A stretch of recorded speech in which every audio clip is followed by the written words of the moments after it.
Another Lagosino project.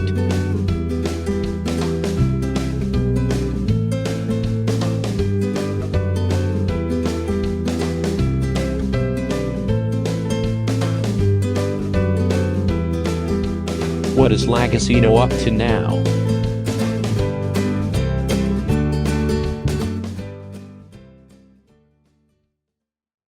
So here's a little bit of background about this video. If you want to know more, just read the full description and details. To summarize it in brief, back in the 70s, Manitoba Hydro experimented with the help of using the then yet untranslated Colorado Springs notes by Tesla held at the Tesla Museum, which described experimental success. So similar experiments were then conducted as a hobby with 3 other companies, engineers in a variety of sites and settings, with all costs borne out of pocket by that team. At Timmins was one of them in northern Ontario from an abandoned gold mine shaft. This was in effect one of the main test sites at the time.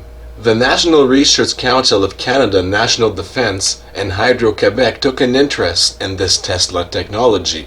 Virginia University offered Canada to send 1 megawatt of electric power with Tesla wireless transmission systems from anywhere in Canada, even Yukon Territory, as a summer student project in all.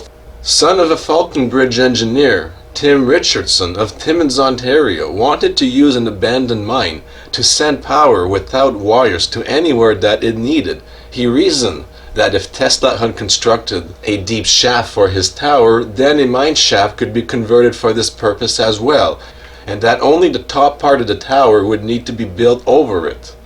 Richardson was able to get a low-cost lease on the working space and received donated equipment and other items for testing. He set up a pancake-like coil for small-range tests in the Timmins area. Very positive Tesla wireless transmission replication experiments have been conducted in and around that area in the preceding months. Every participant donated his time. This made such big waves back in the late 70s that the Ontario Hydro office in Timmins was also willing to supply 20 megawatts of power for the experiment. However, the then Toronto head office of Ontario Hydro got wind of it. Management blocked the proposal by refusing to supply the electric power, even if it was paid for to do the experiments, due to various personal interests, investments, and whatnot. Also, in the 70s, the Soviets have used the regions near Timmins, Ontario very heavily as a human experimental territory, because they had a large spy network in this area ready to report the local effects back to Moscow by secure diplomatic pouch. They used several Earth transmitters to help control the direction of the flow of energy globally, kind of like a waveguide with the help of top-secret plants like the Dussehra woodpecker and other HARP-like secret facilities. The Soviets preferred Tesla's art by having a large satellite in polar orbit to help control the standing wave pattern. On January 24, 1978, this powered Soviet satellite crashed near Timmins, around the same time as the phenomenon of signal magnification has been reported and investigated around a key focused abandoned mine site near Timmins, Ontario. This spy ring was then busted and broken up by the Royal Canadian Mounted Police in February 1978, and 26 KGB agents operating out of the Russian embassy in Ottawa were also expelled from this country in Canada. Project Timmins was apparently not fully functional at that time, probably for lack of funds according to the documents and information available today, they claim to say. Note that at least one of the 3 monitored by PACE networks of scientists and governments of Canada, Russian Tesla magnifying transmitter facility complex, is still intact on the ground, after more than a decade of experimental use as reported by RT. Since Timmins has the best geographical layout with the mines, tunnels, and waterways as mentioned in some other articles, it's a safe guess to say the intact site is near Timmins. So with research on my part, I believe we have found the original site today in 2019. I take you there, literally, in this video and explore a piece of history. During our hike, we find interesting sensors, very high-tech on some blocked entry points, while other areas remain in the middle of no place, had wide access. From what we can tell today, the original site has been badly hidden, and it is our guess, based on the sensors from the other abandoned mines nearby, that there is a newer site operational today. That was built near the old site back in the 70s, shortly they had to officially shut down.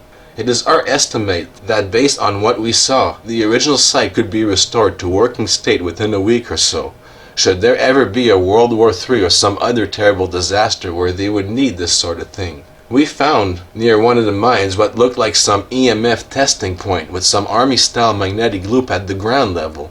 Google Earth also shows an interesting layout around that area when we zoom in. Something else that is very interesting is the current operation of the Harp Lake facility in Kapuskasing, Ontario, operated by the Super Darn network. These low-frequency RF EMF transmitters and remote sites all around the country, and surprise surprise, is ran and operated by Virginia State University as well, and is near Timmins. HARP-type research and Tesla technologies go hand in hand and may need each other to work properly, depending on the type of experiments conducting. We have interviewed residents that live in the area of these mines for years, and some have claimed that what appears as security guards and military personnel passing by frequently, even today, suggesting experiments are still ongoing. Some that seem to know more caution me, us, on investigating this any further. So it's my conclusion it is still operational today, just hush hush and moved across the street, so to speak, in a semi-more secure but not obvious looking location. The Kapuskasing Super Darn site operating by the same folks can be used to help amplify experiments from the Timmins site and act as a sort of waveguide along with the rest of the Super Darn network. I, myself, can operate a modified motor from the standing wave in Timmins, kind of appearing as free energy once I amplify it via Tesla methods. Voltage and amperage varies by hours and days, I assume varying depending on the type of experiment operational at the time near Timmins. So I hope you like this video, and here's the start of... So here we are in Timmins, doing some exploring.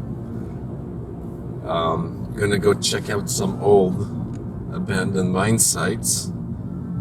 The information we gathered so far, according to the Tesla tests that were done here, apparently in the late 70s,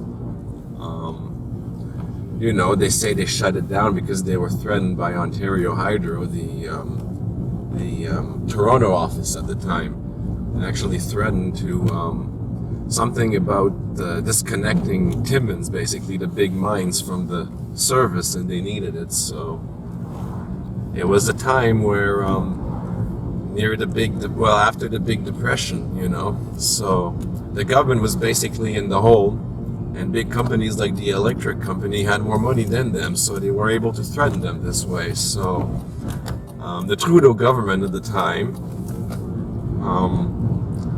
worked with this project, and there were apparently tests that were done, according to the various articles I have posted with the sources. So we're just actually stopping at McDonald's for coffee, so we can wake up. It's going to be a long day. As I was saying, you know, yeah, the project got squashed in the late 70s by Ontario Hydro, which threatened the government, and they made it official in the publications anyways that it got squashed. But, you know, according to a few of the elites, quote unquote, from town we've spoken to, they claim that the project is still ongoing and experimental. And we've heard all kinds of rumors from people see military people coming in and out in these back trails and whatnot over the years, even recently as the months, and unauthorized, what looks like, well, not unauthorized, but unidentified personnels, which kind of look like security patrolling the areas, the back trails. So we're going to go check things out. So by the way, this is the Hollinger mine pit, right, Roger? Right over here? Yeah. Gold Corp? Gold Corp, yeah. And I think the Moneta mine was around here somewhere. According to the the ancient documents. That was an interesting mine as well. One person claims that was the original point of entry. I don't know about that, but that's what he says for the experiments, and that today they go into the chalk plant. Who owns that? The chalk, the Hollinger mines. The chalk. Used to be Steve Natal. Steve Natal. Oh, one of those people. Okay, this was, I think, the Monita right here. And it's weird how they like have it all boarded up, but it's not, right? So I'm going to close the window here and show you, because this is an iconic area. There's a service garage. I don't know if there's tunnels under there, but there was a cave.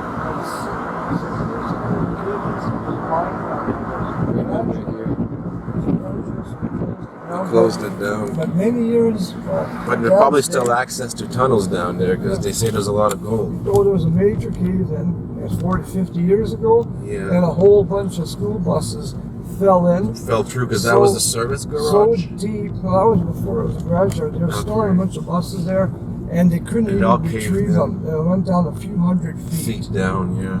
It was a major disaster. So I wonder who owned the service garage. That they were allowed to use the property, you know what I mean? Well, they thought after all of this had happened. They thought that was fixed up. So I guess later on they got like a warning that they couldn't use the land no more. Yeah, well, there was a small cave in. And because the structures are there, it would be weird, you know, you think that they would remove the old structures, but they're not doing anything, they just fenced it in. The cement wall, cement blocks, you could see things cracked, and a section actually caved in, so they just abandoned it, fenced it off, and nobody's allowed to build there. Anything. And another business moved away also. That was there, yeah. They relocated. We just found what seems to be an access way. Down here, it's mostly buried in, but a small guy like me could get in there. It's pretty deep. This is what I see in here. All these networks of piping going everywhere, and a lot of pipes going to nothing. And this big one here that's blocked off. More piping up here. And you know what I saw was access, I don't know where it is, but I saw a light socket somewhere in here. But yeah, and it comes out of there, that's the... I don't think there's any active sensors around here. Not here, no. Because the security would have been here immediately. Yeah. So I'm gonna get out of this place now. Oh, there's the light socket, I think. But it's interesting, if there's still part of the...